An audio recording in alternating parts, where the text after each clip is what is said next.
你们好友，我是柯酱。今天我们来用糖渍的方法做一个好吃、保质期长的芒果果酱。首先准备3到4颗芒果，取果肉。芒果可以选择纤维较少的品种，这样做出来的果酱口感会更顺滑，不会太过于粗糙。靠近果核的部分纤维较多，不需要切太深。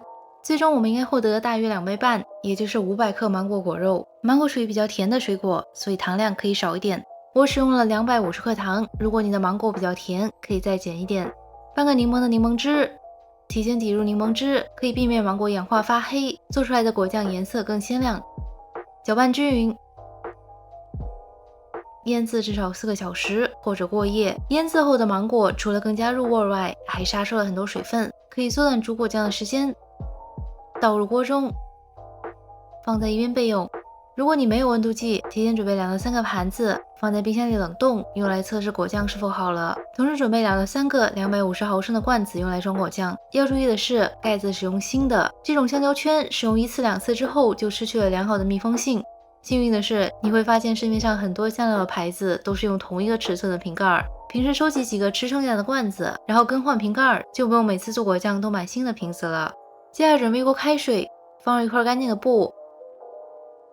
放入瓶子，放入布可以避免水管的过程中，瓶子与锅面不断产生碰撞而碎掉。盖上盖子，大火煮10分钟消毒。最后1到2分钟放入瓶盖，稍微烫一下就可以。盛出，放在一边备用。接下来煮果酱，直接开大火。烧开之后继续保持大火，蒸发掉多余的水分，大约5到10分钟，中途时不时搅拌一下，避免糊底。一直到果酱变成这种比较大的气泡的状态，转小火，这个时候已经蒸发掉了大部分的水分，再继续保持大火，果酱就糊了。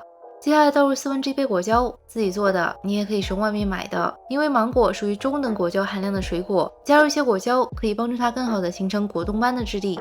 使用压泥器将大块的果肉压碎，因为我想要一个比较细腻的果酱。你也可以保留这些果肉，如果你喜欢的话，保持小火继续煮约5分钟。这个时候要仔细观察果酱的状态，否则你会发现从果酱到果糖只需要一瞬间。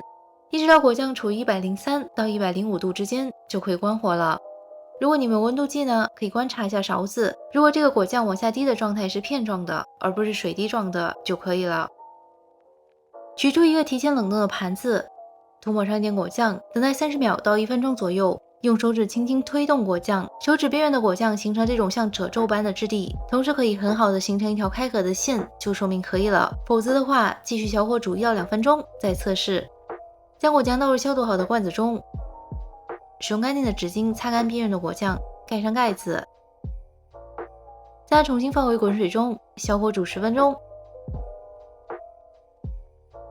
你可以看到瓶盖顶部是凸起来的，等冷却后凹进去，就说明密封成功了。这个时候果酱的质地还具有一定的流动性，因为果胶需要一定的时间去延展形成，将它静置1个晚上就可以了。经历过1个晚上，最终这个果酱终于做好了。打开瓶盖的一瞬间，香气就飘了出来，它的质地和你在超市里买的果酱质地是一样的，闪闪亮亮，特别好看，即便倒扣也不会流动。这种果酱如果没有开盖，可以放在常温阴凉的地方保存1年左右，甚至更长时间。一旦开盖之后，将它放在冰箱里冷藏保存，并尽量在6个月之内吃完。除了搭配面包，也可以用来做果汁，各种各样的小甜品。那做法也不难，有空的话就尝试一下吧。